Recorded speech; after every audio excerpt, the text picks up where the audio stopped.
विज्ञान का, शिव स्वरूप शिव का, नमः त्रियोग समारिते। मंगलाचरण के पश्चात चौथी ढाल पर आइएगा, 5 नंबर के श्लोक में, जहां सम्यक ज्ञान का प्रकरण चल रहा है कि सम्यक ज्ञान और वह भी 3 गुप्तियों से सहित जब ज्ञान हो जाता है, तब वह वास्तविक सम्यक ज्ञानी वीतराग विज्ञानी बन जाता है और उसके असंख्य कर्मों की निर्जरा हो जाती है। अब चलते हैं जब आगे तत्व अभ्यास की प्रेरणा, ज्ञान के दोषों का त्याग और मनुष्य पर्याय सुकुल और जिनवाणी के ज्ञान की दुर्लभता के बारे में बताते हैं। ताते जिनवर कथित तत्व अभ्यास करीजे, संशय विभ्रम मोह त्याग आपो लख लीजे। यही मानुष पर्याय सुकुल सुनियो जिनवाणी, यह विधि गए न मिले सुमणि जो उदधि समानी। दुर्लभता, किन किन चीजों की संसार में दुर्लभता है? मनुष्य पर्याय सबसे अधिक दुर्लभ है।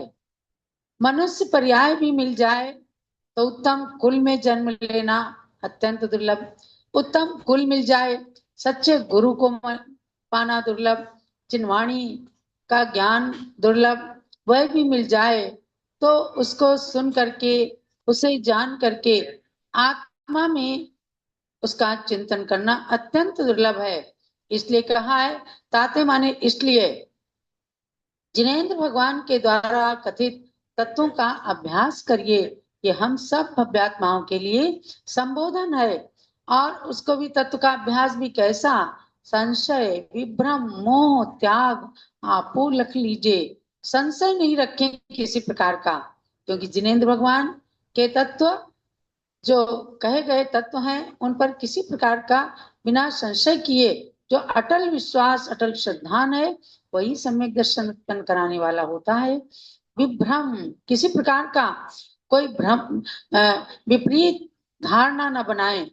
अनध्यवसाय विभ्रम मोह त्याग आपो लख लीजिए, और किसी तरह का अनध्यवसाय भी ना बनाए कि कुछ एकदम ऐसा विभ्रम करके ये कुछ है, इस प्रकार के निश्चय नहीं होता है जो ज्ञान को, उसको अनध्यवसाय कहते हैं। लेकिन अपने मन के अंदर एकदम अटल विश्वास करके आपो लख लीजिए, माने अपनी आत्मा को लख लीजिए, माने जान लीजिए कि जो कुछ है हमारी आत्मा भगवान बनने के योग्य है, और हमें जिनेंद्र भगवान के कहे हुए तत्वों पर श्रद्धान करके अपनी आत्मा का ध्यान करना है। ये मानुष पर्याय सुकुल सुनियो जिनवाणी, ये मनुष्य पर्याय अच्छा कुल और जिनवाणी का सुनना, स्वाध्याय करना, सत्संग करना, ये अत्यंत दुर्लभ है। कैसे दुर्लभ है? ये विधि गए न मिले सुमणि जो उदधि समानी। सुमणि, कोई हीरा मोती माणिक अगर समुद्र में गिर जाए तो उसको कोई ढूंढ सकता है, कितना ढूंढेंगे कितना ढूंढेंगे, और अगर ढूंढते ढूंढते कहीं मिल जाए तो क्या सोचेंगे, बहुत दुर्लभता से मिला है, अब ये समुद्र में मैं नहीं गिरने दूंगा, उसको एकदम पकड़ करके मुट्ठी में और ला करके तिजोरी में बंद कर देते हैं। इसी प्रकार से संसार के समुद्र में जो रत्न गिर गया था वो अब मिला है मनुष्य पर्याय में। अब ये गिरने न पाए, वरना ये मणि के समान, समुद्र में गिरी हुई मणि के समान फिर से मिलना बहुत दुर्लभ हो जाएगा। इसलिए इस अवसर को जो मनुष्य पर्याय मिल गई है, अच्छा कुल मिल गया है, गुरु मिल गए हैं, जैन धर्म मिल गया है, सच्चा तत्व मिल गया है, आत्म तत्व को जान लिया है, इसलिए अब इस अवसर को विषय भोगों में गंवाना नहीं है। ये इस श्लोक का सार है। आगे चलते हैं, ज्ञान की महिमा बता रहे हैं कि ज्ञान की महिमा, उसका कारण और विवेक कैसे प्राप्त हो सकता है। धन समाज गज बाज राज तो काज न आवे, ज्ञान आपको रूप भय फिर अचल रहावे। दास ज्ञान को कारण स्वपर विवेक बखानो, कोटि उपाय बनाए भव्यता को उरियानो।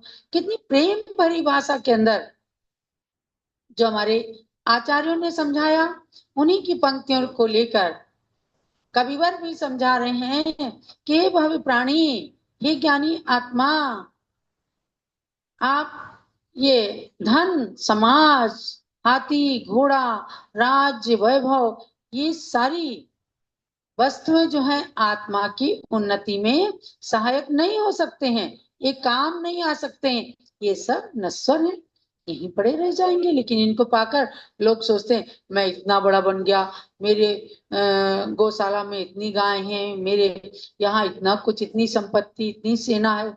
ये सब कुछ नश्वर है।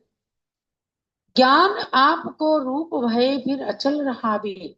और जब ज्ञान हो जाता है, सम्यक ज्ञान हो जाता है, जो आत्मा का स्वाभाविक ज्ञान है, स्वाभाविक स्वरूप है, वास्तविक स्वरूप है, वह एक बार प्राप्त हो जाए तो अचल रहावे, वह अक्षय हो जाता है। ज्ञान एक ऐसी अक्षय संपत्ति है जिसे कोई चुरा नहीं सकता, जिसे कोई आपसे जबरदस्ती ले नहीं सकता, क्योंकि वो ज्ञान अपनी चीज है, बाकी चीजें तो पराई हैं।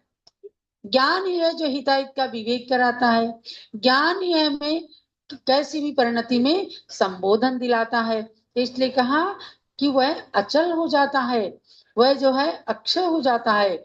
और तास ज्ञान को कारण स्वपर विवेक बखानो, आत्मा और पर वस्तुओं का जो भेद विज्ञान है वही सम्यक ज्ञान का कारण है। शिष्य पूछता है कि भगवान ऐसा क्या है, ज्ञान ज्ञान ज्ञान आप कहते हो, तो ज्ञान क्या चीज है? तो कह रहे जो स्व और पर का हित है, भेद विज्ञान है, आत्मा और शरीर, आत्मा और पुद्गल की भिन्नता का ज्ञान है। ये इसमें क्या विवेक, स्वपर विवेक बखानो, स्व और पर का जो विवेक है वही हो जाएगा तो समझो असली वो सम्यक ज्ञान हो गया। वरना तो पुस्तक में है ज्ञान, पुस्तक में पढ़ लिया, उसके बाद बाहर निकले सब विसर्जित हो जाता है। जरा सी लड़ाई हुई, जरा सा कुछ हुआ, बस एकदम क्रोध आता है, एग्रेसिव हो जाते हैं, तो कहाँ गया ज्ञान? इसलिए कहा कि जो विवेक है वही सम्यक ज्ञान का कारण है। जहां विवेक खो गया तो समझो ज्ञान अपना चला गया। कोटि उपाय बनाए भव्यता को उड़ानो, ये भव्यात्मन ये सब हमने बता दिया आपको, अब करना आपको है। तो करोड़ों उपाय करो, जैसे धन कमाने के लिए उपाय करते हैं, इसमें सफलता नहीं मिली उधर जाओ, कभी जॉब करो, कभी व्यापार करो, कभी ऑफिस जाओ, सब पुरुषार्थ करते हैं तब कहीं धन कमाते हैं। ऐसे ही है भव्यात्मन, करोड़ों उपाय करके इस भेद विज्ञान को, इस सम्यक ज्ञान को उर आनो, हृदय में धारण करो, हृदय में धारण करो, वरना पढ़ जाओगे, किताबें फट जाएंगी, लेकिन वास्तविक ज्ञान भेद विज्ञान नहीं आ पाएगा, सम्यक ज्ञान नहीं आ पाएगा, हित अहित का विवेक नहीं हो पाएगा जब तक, तब तक वो सम्यक ज्ञान अपने हृदय के अंदर स्थित नहीं हो पाएगा, बाहर बाहर से चला जाएगा।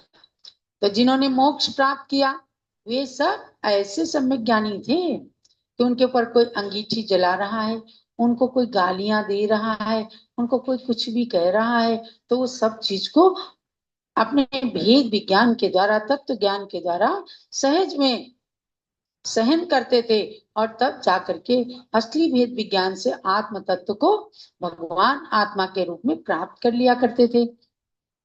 तो उस सम्यक ज्ञान को अपने हृदय में धारण करना चाहिए। इसलिए कई कई बार प्रेम भरे शब्दों में भी समझाते हैं और कहीं गुस्से में भी समझाते हैं, कहीं खोटे शब्दों को भी कह करके समझाते हैं। जैसे बच्चा अपने माता पिता के नहीं मानता, कभी उसे गुस्सा भी करते हैं, कभी प्रेम भी करते हैं, साम दाम दंड भेद से समझाने की कोशिश करते हैं, नहीं होता तो उसका भवितव्य। यत्ने कृते यति न सिद्ध्यति होत्र दोषा। खूब प्रयत्न करने पर यदि कार्य की सिद्धि नहीं होती तो इसमें किसका दोष है? ये उसका अपना भवितव्य है। लेकिन जब तक विश्वास रहता है कि समझ जाएगा समझ जाएगा समझ जाएगा, तब तक आचार्यगण हम सबको, सारे संसारी प्राणियों को समझाते हैं। आखिर उस सम्यक ज्ञान का महत्व क्या है और विषय की चाह को रोकने का उपाय क्या है, इसके बारे में आगे बताते हैं। जे पूरब शिव गए जाहि अरु आगे जई हैं, सो सब महिमा ज्ञान तनि मुनिनाथ कहीं।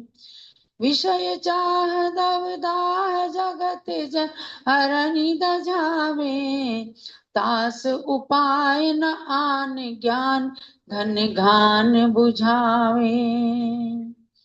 जे पूरब शिव गए, यानी पहले अतीत काल में, भूतकाल में जो मोक्ष गए हैं, जा ही इस समय जा रहे हैं। आज भी विदेश क्षेत्र से तमाम मुनिजन तपस्या करके मोक्ष जा रहे हैं। आगे जई हैं, आगे भी भविष्य काल में भरत क्षेत्र से भी, रावत क्षेत्र से भी, विदेश क्षेत्र से भी मोक्ष जाएंगे।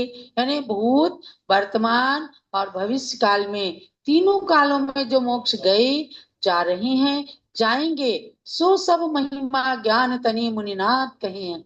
वह सब कुछ महिमा ज्ञान की है।